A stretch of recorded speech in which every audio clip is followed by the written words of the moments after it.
अस्सलाम वालेकुम दोस्तों, आप सबका टेक जोन में वेलकम है। आज मैं आपको बताने लगा हूँ कि आप अपने नाम की रिंगटोन कैसे डाउनलोड कर सकते हैं।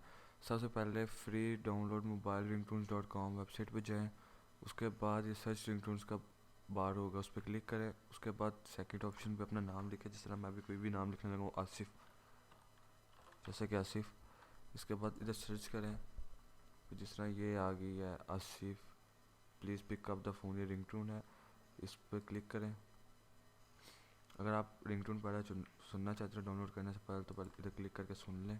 Asif, please pick up the phone.